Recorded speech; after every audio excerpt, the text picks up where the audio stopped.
नमस्कार। बीच बहस कार्यक्रम में आपका स्वागत है। मैं हूं आपके साथ योगेंद्र सिंह देवल। बीच बहस कार्यक्रम में आज हम बात करेंगे एक ऐसे मुद्दे पर जो भारत को भारत से जोड़ने, भारत की अखंडता को संपूर्णता प्रदान करने और भारत के लोगों के बीच एक लंबे भेदभाव के अंतर को खत्म करने के तमाम पक्षों को अपने अंदर समेटता है।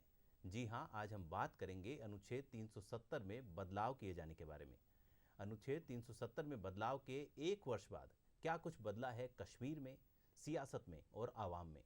इस मुद्दे पर चर्चा करने के लिए आज स्टूडियो में हमारे साथ मौजूद है कर्नल देव आनंद जी। कर्नल साहब, स्टूडियो में आपका बहुत बहुत स्वागत है। बहुत बहुत धन्यवाद आपका भी। चर्चा को आगे बढ़ाने से पहले मैं अपने दर्शकों को बताना चाहूंगा कि कर्नल देव आनंद कश्मीर से जुड़े रणनीतिक और रक्षा मामलों के प्रखर वक्ता हैं। साथ ही आप अंतर्राष्ट्रीय गुर्जर महासभा के अध्यक्ष हैं। आइए चर्चा को आगे बढ़ाते हैं। कर्नल साहब, आर्टिकल 370 के बारे में चर्चा की शुरुआत करने से पहले मैं जानना चाहूंगा कि आप हमारे दर्शकों को बताएं कि इस आर्टिकल से जुड़ी जो टाइमलाइन है उसके बारे में थोड़ा विस्तार से बताएं। जी देखिए, जब हमारा संविधान बना था, कॉन्स्टिट्यूशन बन रहा था हमारे देश के विभाजन के बाद, उसके बाद में जिस प्रकार से इसको जोड़ा गया था, मैं इतना ही बता सकता हूं कि इसके अंदर जो भावना थी उस समय जिन्होंने जोड़ने का प्रयास किया था उनके मन में अच्छी भावना नहीं रही होगी। तभी भारत के एक सिर्फ यूनिफिकेशन के लिए कश्मीर को एक अलग रखा गया था, लेकिन वो इतिहास की बात है, 1956 तक 35 से इसमें जोड़ दिया गया था और जिसके कारण इसके परिणाम बड़े घातक थे। और जैसे आपने खुद ने अभी बताया कि एक तरीके से ये न्याय नहीं करता था। कश्मीर में बहुत सारा ऐसा तत्व था जिसको ये भारत से जोड़ने की बजाय ये भारत से अलग रखने का इसने काम किया। और मैं मानता हूँ इसको हटाने के लंबे समय तक लोगों को ये भी नहीं पता लगा था कि कॉन्स्टिट्यूशन में 35A जुड़ा हुआ है भी कि नहीं है। ये तो मिलिटेंसी के दौर के बाद में जब 90 दशक और जब 2000 आते आते लोगों को लगा कि ये मामला क्या है। और उसके बाद आपके सामने जिस प्रकार से पिछले साल 5 अगस्त के अंदर पार्लियामेंट में अमित शाह जी ने और भारत के सरकार ने घोषणा की कि ये अब इसका ख़त्म किया जाता है, तो मैं मानता हूँ इस प्रकार का एक कदम हुआ है जो देर जरूर हुआ, पर जिस प्रकार से किया गया है ये एक बहुत अच्छा कदम है। इसके ऊपर आगे चर्चा करेंगे। जी कर्नल साहब, जब ये आर्टिकल कश्मीर को जोड़ने की बात करता है, कश्मीर को जोड़ने के लिए बनाया गया था, तो ऐसा क्या हुआ कि धीरे धीरे इसने कश्मीर को भारत से अलग कर दिया?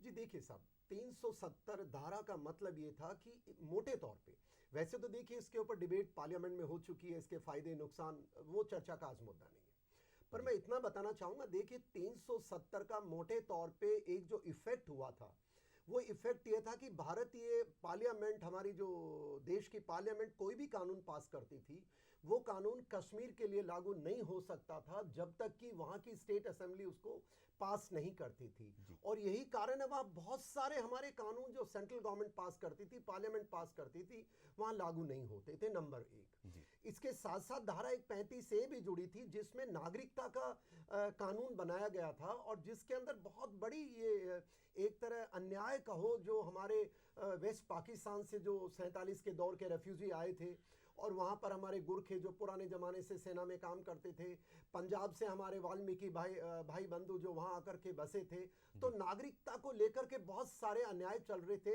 इस की आड़ में हमारी जो महिलाएं थी उनको शादी करने के लिए भारत में बड़ी दिक्कतें थी, तो वो बहुत लंबी इसकी कहानी थी। और ये सर्टनली इट वॉज नॉट, सबको बराबर के हक नहीं देता था और यही कारण था। धीरे धीरे करते करते पिछले साल 5 अगस्त को पूरे भारत ने इसका समर्थन किया और पार्लियामेंट में जिस प्रकार से पास हुआ ये दिखाता है कि ये समय जरूर लगा पर इसको सही हटाया गया।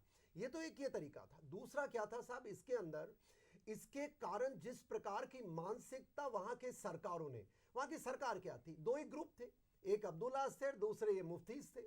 इन लोगों ने वहां के मन में एक ये 3 पीढ़ियां निकल गई साहब, देखिए 47 से 3 चौथी पीढ़ी भी आ गई होगी, उनके मन में डाल दिया तुम आजाद हो, तुम भारत का हिस्सा नहीं हो, तुम भारत से अलग हो, तुम्हारा कॉन्स्टिट्यूशन अलग है। और रणवीर पीनल कोड का वहां ड्रामा था बहुत सालों तक और वहां कहते थे कि वहां चीफ मिनिस्टर नहीं, वहां प्राइम मिनिस्टर।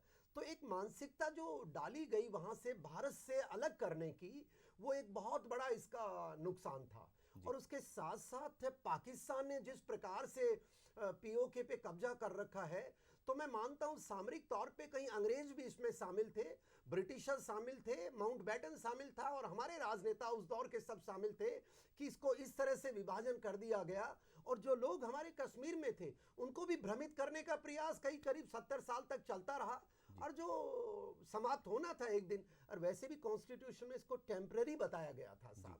और अलगाववाद को मैं ये मानता हूं और पूरा भारतवर्ष ये मानता है सैनिक होने के नाते कि अलगाववाद को इन 35A और 370 ने बहुत बड़ी भूमिका निभाई थी और जिसको हटना ही था एक दिन। जी कर्नल साहब, हालांकि यह आर्टिकल अस्थायी तौर पर जोड़ा गया था, तो क्या वजह रही कि 70 साल तक ये आर्टिकल बना रहा और ये आर्टिकल यूं कहूं कि काफ़ी स्थायी बन गया इस देश में? देखिए साहब, जैसे पिछली बार ये मैंने आपको एक चीज़ बताना चाहूँगा कि कश्मीर के अंदर जिस प्रकार से सरकारें नहीं हुआ करती थी, मैं आपको बता दूं मेरा कश्मीर के अंदर मेरे जीवन के 15 साल पूरे मैंने वहाँ बिताए हैं। मैं मेरी हर जो सेकंड लेफ्टिनेंट में वहीं गया था, मेजर भी वहीं था, कैप्टन भी वहीं था, एज ए कर्नल भी वहीं था, तो बहुत लंबा समय देखा है। मैं आपको एक चीज़ बता दूं, जब मैं 85 में जब पहली बार मैं श्रीनगर से निकल रहा था, तब मैंने एक दुकान पे खड़ा होकर के शायद इमरान खान का फोटो देखा था। तो वो मेरे से पूछता है तुम कहाँ से आए हो? भारत देश के हो? अच्छा, तुम कश्मीरी नहीं हो? समथिंग कुछ करके वो उस तरह की बातें वो करते थे। तो मैं जैसे बता रहा था, वहाँ की जो राजनीतिक पार्टियां थी, पाकिस्तान था और भारत की भी सरकार के कुछ नुमाइंदे, वो जिनकी मानसिकता अंग्रेजी, वो कोट बूट टाई जो भी whatever we can call those people who were carrying the mindset of the British legacy, the slave mentality, वो लोग भी ये चाहते थे कि इस तरह की ये जो चर्चाएं होती थी कि कश्मीर तो अलग है, 370 है, 370 बात भी सही थी, कॉन्स्टिट्यूशनली वो भारत का हिस्सा, लोग बागों को धीरे धीरे फीड किया जाता था कि आप भारतीय नहीं हैं, आपको तो आज़ाद होना पड़ेगा। जिस दिन यहाँ से कोई भी कुछ होता था तो हम, अब आप देखिए हुर्रियत साहब, हुर्रियत क्या था? अरे एक बदमाशों का जमावड़ा था साहब, और उस बदमाशों को पाकिस्तान तो ISI तो उसको पनपाता ही था, पर हमारी भारत सरकार ने क्या किया 70 साल इस बदमाश को, जिसको अभी जिसने इस्तीफा दिया है, जो इनके अध्यक्ष थे, इनके तो इलाज पे लाखों रुपए खर्च होते थे, करोड़ों रुपए का बजट होता था इनको सिक्योरिटी के लिए। और कहते क्या थे? कहते ये थे कि ये प्रेशर कुकर टाइप टेक्नोलॉजी, मतलब वो एक संज्ञा देते थे कि यार ये आज़ादी का जो जश्न जो मांगते हैं, इन लोगों को प्रेशर कुकर की सीटी बजने दो, थोड़े उनकी भावना लीक होगी और चलने दो। पर जो पिछली सरकार हमारी आई, मैं क्लियर बोलना चाहूँगा, मोदी जी आपको बधाई हो, जिन्होंने फैसला किया कि प्रेशर कुकर की सीटी गई तेल लेने और इसको प्रेशर कुकर को फटने दो, और ऑब्वियसली तभी 370 हटाए, ये सारे गायब हो गए। आज के सीन देख लो आप, आज जब से हटा है, मुझे बताओ कहाँ वो हड़तालें हैं साहब? मुझे बताओ पत्थरबाज कहाँ भाग गए? मुझे बताओ टेररिस्ट कहाँ जो बड़े बड़े धमाके किया करते थे कहाँ चले गए? मुझे बताओ मीरवाइज जो बैठ के मस्जिद के अंदर वो नमाज के दौरान वो ऐसा ज्ञान बांटता था जैसे उससे बड़ा कोई विद्वान नहीं है, नजर नहीं आ रहा, कहाँ गए? तो कहने का मतलब ये मानसिकता को तोड़ने का जो ये काम हुआ है, बहुत बड़ा हुआ है। जी कर्नल साहब, आर्टिकल 370 को हटाने के बाद अब 1 साल पूरा हो चुका है। इस 1 साल के अंतराल को आप किस नज़र से देखते हैं? देखिए साहब, आपका सवाल बहुत अच्छा है, मैं आपको बधाई देना चाहूँगा। मैं यही बताना चाहूँगा कि 370, पहली बात तो 70 वर्ष तक तो भारत ने लेट कर दिया, वो टेम्पररी खींचते खींचते उसको ऐसा कर दिया कि वहाँ की 3 पुश्तें निकल गई, उनको ये महसूस ही नहीं हुआ कि हम भारत का हिस्सा है, नंबर 1। नंबर 2, इसको जो जब भी हटाया, इसके 2-3 एंगल है। सबसे पहला मैं मानता हूं हमारे जो देश के अलगाववाद की जो एक फीलिंग आई 370 के कारण, और मैं एक सैनिक होने के नाते बता रहा हूं, मैंने ये हर दौर में देखा, 80 में देखा है, 90 में देखा है, 2000 में देखा है और 2010 तक देखा है। मैंने हर दशक में देखा है, महसूस किया है कि जो अलगाववाद जो ये पनपाता था, बाकी किन लोगों में? वो जो लोग पावर सेंटर्स में थे, जो वहाँ के एडमिनिस्ट्रेशन में थे, जो लोग पॉलिटिकल बॉसेस जिनको कहा, जैसे अब्दुल्ला ये मुफ्तीज थे, तो इन लोगों को मानसिकता जो इनकी थी कि हमको तो कोई छू ही नहीं सकता। देखिए साहब, ये लोग कहा करते थे, और मुफ्ती जो इनकी CM थी, वो कहती थी कि 370 से हाथ लगा कर देखो, आपके यहाँ सैलाब आ जाएगा, लाशों के ढेर बिछ जाएंगे, कोई तिरंगे को झंडा देने वाला नहीं मिलेगा। आपको याद हो, मैंने शायद आपके चैनल पे डिबेट की थी, मैंने कहा था अरे आप क्या चर्चा कर रहे हो, झंडे को कंधा, अरे झंडे को सलाम किया जाता है, सल्यूट दिया जाता है, और वो सब जब 370 हटा दिया, कहाँ गए? ये साहब बड़े बदमाश थे। ये क्या करते थे कि अंग्रेजों के पनपाए चमचे बैठे थे पावर सेंटर्स में भारत में, पहले 200 तक उनकी मानसिकता और इनकी मिले हुए थे, कहीं मिली भगत थी, मैं आज भी ये कहना चाहूंगा। और ये डराते रहते थे कि ऐसा करोगे तो ऐसा कुछ कश्मीर में कुछ नहीं हुआ, वो सब गायब हो गए। आप देखिए 370 हटने से पहले आए दिन कश्मीर में पत्थर मारने की एक बड़ी प्रथा चलती थी, जिसको देखो पत्थर मारता था। जब कोई पॉलिटिकल पार्टी पावर में आती थी, फौज उनको पकड़ती थी, सीआरपीएफ पकड़ती थी, वो आते थे उनको माफ कर देते थे, जैसे कि उनके बाप दादाओं की विरासत थी। अब कहां गए तुम लोग? 370 हटने से जो कानून वहां लगे हैं, अब पत्थरबाज गायब। अब वो जो एक कैलेंडर चला करता था, साहब देखिए आप इनका हुर्रियत कॉन्फ्रेंस वालों का, कि कब हड़ताल होगी अनाउंस करते थे, जैसे कि कोई फरमान आया है कोई गवर्नमेंट ऑफिस से या किसी बड़े आदमी का कि ये मानना पड़ेगा, आज हड़ताल होगी, कल पत्थर मिलेंगे, चौथे दिन फौज की कॉन्वॉय पे मारा जाएगा, पांचवें दिन आज एक साथ फौजियों पे केस रजिस्टर होंगे। मुझे याद है इस तरह की एक मिलिटेंस दौर में। तो ये जब हटी है तो मैं मानता हूं पहले मिलिटरीली ये बहुत अच्छा हुआ है, मानसिकता खत्म। कर्नल साहब, आपको लगता है कि इस एक साल के दौरान, इस एक साल का पीरियड जो निकला है, इसमें महिलाओं की स्थिति ज़्यादा बेहतर हुई है, युवाओं को रोजगार मिले हैं? क्या लगता है आपको इस बारे में? देखिए सब 2-4 चीजें मैं सबसे पहले मैं आपको बता रहा था। देखिए मिलिटरीली कोई बड़ा टेररिस्ट अटैक नहीं हुआ है।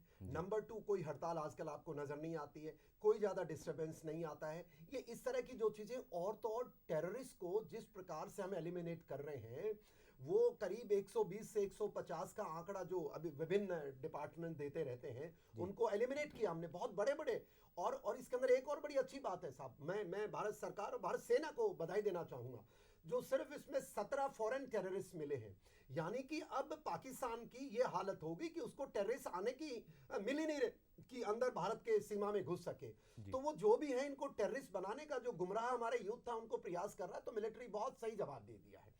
दूसरा, अब आपने सवाल पूछा कि वहां जो गतिविधि जिस प्रकार से हमारी चल रही है सारी, आप इन सबसे अंदाजा लगा सकते हैं कि महिलाओं की नहीं, मैं आपको बताऊंगा। सबसे पहले 35 एज जाने से जो नागरिकता की जो प्रॉब्लम थी, गुरखाज को सबको नागरिकता मिल गई, वेस्ट पाकिस्तान से आए उनको मिल गई, करीब 4.5 लोगों को नागरिकता दे दी है सरकार ने, जिस तरह का ये आंकड़ा है। और तो और वाल्मीकिस को जो हक नहीं थे उनके कि वो नौकरी नहीं कर सकते, स्कॉलरशिप नहीं ले सकते। वो एक लड़की थी अपनी राधिका गिल, जो बेचारी पीएचडी है, उसको कहते थे तुम आप सफाई वाले का काम कर सकती हो। अब उनको सब हक मिल गए हैं, उनको नौकरियां मिलनी शुरू हो गई। बहुत बड़ी बात है साहब ये। महिलाओं का आपने सवाल किया तो देखिए ये टोटल मैं अगर आपको हाँ, करीब 170 सेंट्रल गवर्नमेंट के जो हमारे लॉज थे, they have been put applicable in Kashmir, और 354 जो इनके स्टेट के लॉज थे, उसके अंदर से 164 को रिपील करना पड़ा है और 138 को मॉडिफाई करना पड़ा है। तो ये क्या थे? ये इसी तरह के लॉज थे जहां पर डिस्क्रिमिनेशन होता था बेस्ड ऑन जेंडर, लाइक महिलाओं को उनके हक नहीं थे, अब दे दिए गए हैं साहब। दूसरा, एक यहीं पर ही एक बड़ा नैरेटिव जो चलाते थे, जो एंटी इंडिया ब्रिगेड है, आज भी शायद करते हैं, कुछ तो जयचंद हर युग में रहेंगे, कि इसके कारण हमारे हक ले लिए आपने, बोलने का अधिकार नहीं है, ये अधिकार नहीं है, तो वो तो साहब करते रहेंगे। पर जिस प्रकार से महिलाओं को, कमजोरों को, पिछड़ों को, एसटी को, देखिए अभी इतनी लंबी बीमारी थी, तो एक साल में रिजल्ट इतने देखना बहुत बड़ी बात है।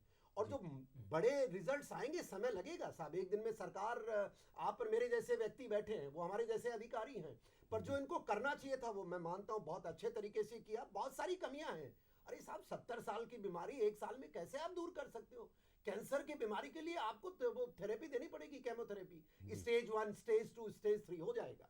जी कर्नल साहब, कश्मीर में हिंदू पंडितों के पुनर्वास किए जाने की बात जो चली थी, जो 1990 के दशक की बात करें तो हिंदू पंडित जो थे उनको वहाँ से बेदखल कर दिया गया था, उनके मकानों से, उनकी ज़मीनों से। उनको जो पुनर्वास किए जाने की बात की गई थी वो ठंडे बस्ते में पड़ी है।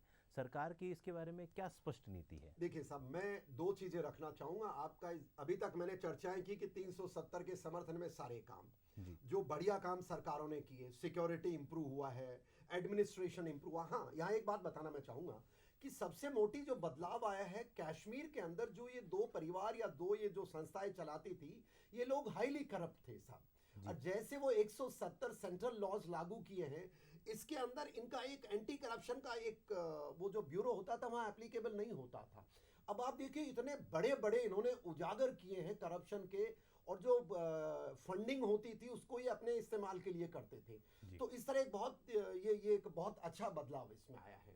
और जो रही बात जो हम चर्चा कर रहे थे, आपने सवाल क्या पूछा था, सॉरी एक बार। हिंदू पंडितों या हिंदू पंडितन ना, यहाँ मैं आना चाहूंगा। देखिए जैसा मैंने आपको बताया कि ये बहुत लंबी प्रॉब्लम थी, ये मानसिकता तोड़नी पड़ेगी इनकी, और ऐसी ऐसी चीजें हैं जिसमें समय लगेगा साहब। मैं मानता हूं मोदी जी से बेहतर इस युग में कोई, मैंने पॉलिटिशियन नहीं देखा। इन्होंने जो बोला वो करके दिखाया।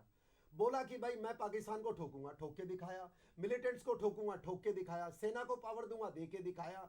इन्होंने जो बोला, इन्होंने बोला कि हम 370 हटाएंगे, हटा के दिखाया। इन्होंने बोला कि राम मंदिर बनाएंगे, राम मंदिर बना। तो मैं मानता हूं ये जो लोग कहते हैं करके दिखाएंगे। और इन्होंने पंडितों के लिए भी ये कहा है कि उनका हम पुनर्वास वापस कश्मीर में करेंगे। मैं विश्वास रखता हूं ये करेंगे।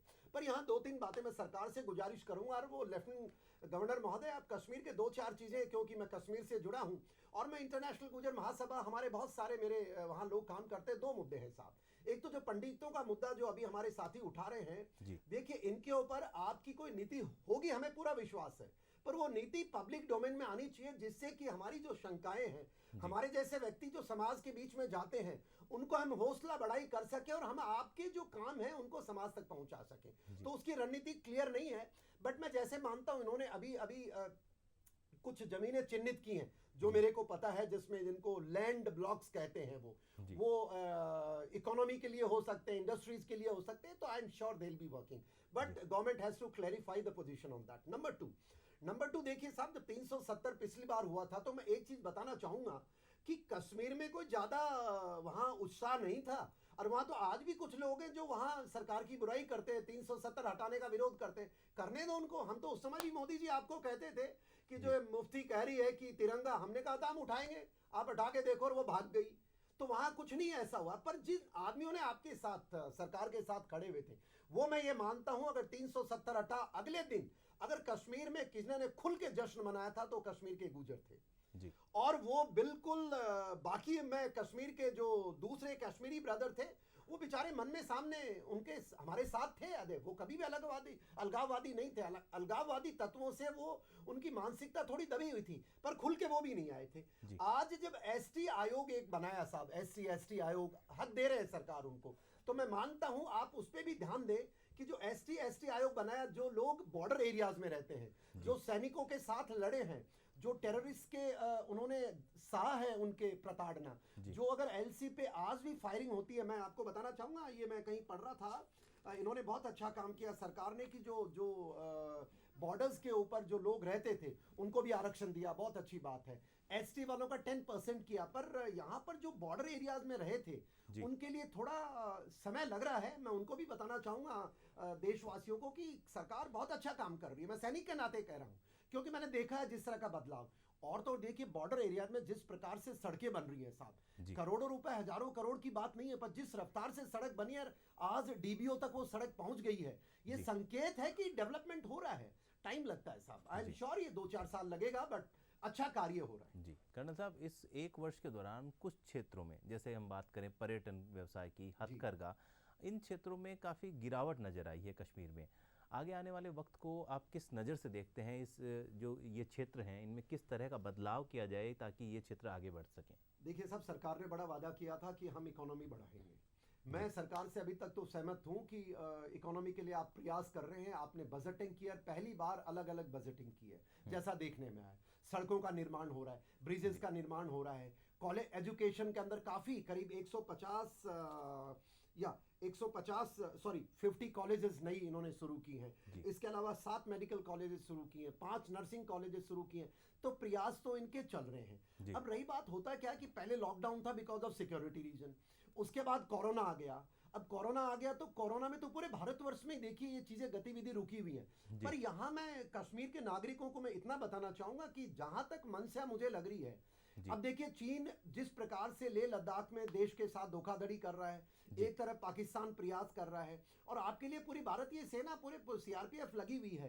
तो प्रयास पूरे हैं, और बिजनेस थोड़ा डाउन है ऑब्वियसली बिकॉज लॉकडाउन पूरे भारतवर्ष में है। और मैं जहां तक एडमिनिस्ट्रेशन से गुजारिश करूंगा कि ये थोड़ा स्लो है, लोगों तक आप पहुंच नहीं पा रहे हैं। मैं मानता हूं आपके भाव बहुत अच्छे हैं, आपकी प्लानिंग है, पर जैसे मैंने बताया कि जो पहाड़ी इलाके में जो लोग हैं जिन्होंने बलिदान दिया है, जो तिरंगा लेकर के हर वक्त वहां घूमते थे, उनके साथ खड़े होने की जरूरत है। जो लोग बिजनेस की आस लगा रहे थे खुलेगी, भैया आपको भी समझना चाहिए लॉकडाउन में कौन सा बिजनेस, ना ये संभव नहीं है। Government policy, but government should also reach to those people, programs के माध्यम से उन तक पहुंचे, ऐसा मेरा मानना है। और यकीनन देखिए टूरिज्म अब तो हिंदुस्तान में कहीं भी नहीं है दुनिया में साहब, टाइम लगेगा, but yes it's a time for government to plan, execute and reach to the people. And specially सरकार को दो तत्वों के पास पहुंचना चाहिए। जो हमारे हिंदू बिरादरी के भाई जो कश्मीर से निकाले गए थे, जो करीब 4 लाख हैं, उनको पुनर्वास का, और जो गुजर बिरादरी के जो लोग पहाड़ों में सेना के साथ हिल काका जैसे ऑपरेशन किए थे, उन तक पहुंच करके उनको अपने मन की बात बताएं तो मैं मानता हूं अच्छा रहेगा साहब। जी कर्नल साहब, कश्मीर में जो युवाओं के लिए सरकार को किस तरह की आगे आने वाले वक्त में नीति बनानी चाहिए ताकि वे आतंकवाद की ओर रुख ना करके और समाज की मुख्य धारा से जुड़ सकें, समाज के विकास में आगे बढ़ सकें? देखिए साहब, भी कश्मीर का जो आतंकवाद है ना, ये आतंकवाद एक बिजनेस था जी। इसको दुनिया के और आतंकवाद से अलग देखना पड़ेगा। बिजनेस कैसे था? पाकिस्तान हमारे अनस्टेबिलिटी करना चाह रहा था, जिसके कारण आईएसआई अरबों रुपए फूकती थी। हिंदुस्तान के अंदर हुरिया जैसे लोग थे जो उनके साथ मिले हुए थे, उनको भारत सरकार भी पनाह देती थी। मुझे नहीं पता है, ये तो इन्वेस्टिगेशन होना चाहिए भारत में कि आफ्टर ऑल हुरियात ने जो कर्म कांड किए कहाँ है, पब्लिक डोमेन में लाइए कि वो कौन लोग थे जो टेररिज्म को सपोर्ट करते थे। तो ये टेररिज्म क्या था? ये जबरदस्ती का टेररिज्म था। कुछ गुंडों को पकड़ करके, किसी भी शहर में आप 1000 गुंडों को साहब 10-10 करोड़ की फिरौती दे दो तो बदमाशी करेंगे। उनको हथियार ट्रेनिंग देते थे, और सरकार भी 370 की आड़ में ऐसी थी जो अलगाववाद को पनपाती थी। जो लोग पाकिस्तान से बातें करते थे, भारत की पार्लियामेंट की बात नहीं सुनते थे। तो मैं मानता हूं कि टेररिज्म वैसे भी उसका कोई स्थान दूसरे तरीके का था। युवा की बात है, युवा देखिए जो जिस प्रकार के उनके बहकाव में आ रहे हैं, उनका अब समय आ चुका है, गवर्नमेंट उन तक पहुंच चुकी है। मैं कश्मीर में जब 20 साल का था तब गया था, और पूरा 56 साल का होकर के लौटा हूं। हर युग देखा है, पर जहां तक कश्मीर के मेजॉरिटी युवा का ताल्लुक है, मैं मानता हूं पूरे वो देशभक्त है, उनको अपने मुख्य धारा में आने चाहते हैं। जिस प्रकार से वो आईएएस की नौकरियों में आ रहे हैं, आपने देखा होगा मेडिकल कॉलेज, और जो गुमराह हैं वो तो हर युग में मिलेंगे। उनके साथ मैं मानता हूं कानून को सख्ती से पालना करनी चाहिए, और बताना, मौका देना हमारा फर्ज बनता है। जी कर्नल साहब, आर्टिकल 370 को हटाए 1 साल हो गया है। इस पीरियड में, इस दौरान निवेश में किस तरह की बढ़ोतरी हुई है? क्या व्यवसाय में संभावनाएं नजर आती हैं इस दौरान, और आगे सरकार की क्या नीति रहनी चाहिए इस संबंध में? जी देखिए साहब, निवेश एक ऐसी चीज है जो सामान्य नागरिक को अच्छा जीवन चाहिए जी, और अच्छे जीवन के लिए जॉब चाहिए जी, जॉब्स के लिए इकोनॉमी डेवलप चाहिए। अब दुर्भाग्य ऐसा रहा कि ये साल पूरी दुनिया के लिए चैलेंज का है, वी हैव टू अंडरस्टैंड। और भारत के लिए डबल चैलेंज है। डबल चैलेंज कैसे है? पहले तो हमारे अलग इस टेररिज्म से हम जूझ रहे थे, हमने 370 हटाया, समाज का समर्थन मिला, पूरे कश्मीर का समर्थन मिला। देखिए साहब, जो लोग हड़ताल करते थे, जब इनको 370 लगा, वहां कभी हड़ताल नहीं हुई। कुछ लोग कहते हैं कि आप हड़ताल होनी थी, बट देखिए वो बदलाव इकोनॉमी की तरफ जाना सरकार का बहुत जरूरी है। और मैं मानता हूं गवर्नमेंट ने जरूर कोई न कोई कार्रवाइयां की है। जितना मैं समझ पा रहा हूं, जिस प्रकार से इंफ्रास्ट्रक्चर डेवलपमेंट पे जोर दिया है, जिस प्रकार से नई 50 कॉलेजेस, और जो मैं आपको बता रहा था मेडिकल कॉलेजेस खोल रहे हैं, जिस प्रकार से चिनाब ब्रिज के अंदर स्पीड आई है, जिस प्रकार से लेह लद्दाख को जोड़ने के जो टनलिंग का काम था वो बहुत फास्ट पेस पे चल रहा है, जिस प्रकार से सरकार ने अभी लैंड के वो जो ब्लॉक्स बना करके, मैं कहीं पढ़ रहा था कि उन्होंने आवंटित किया कि भाई ये इकोनॉमी डेवलपमेंट के लिए तैयार की गई है। प्रोसेस लंबा होता है, बट फिर भी। और जब से इकोनॉमी इनको इन्वेस्टर्स को इनवाइट करने का प्लान हुआ, तब तक फरवरी में शायद चर्चाएं चल रही थी, बहुत पॉजिटिव रिस्पांस मिल रही थी, पर मार्च के अंदर लॉकडाउन आ गया।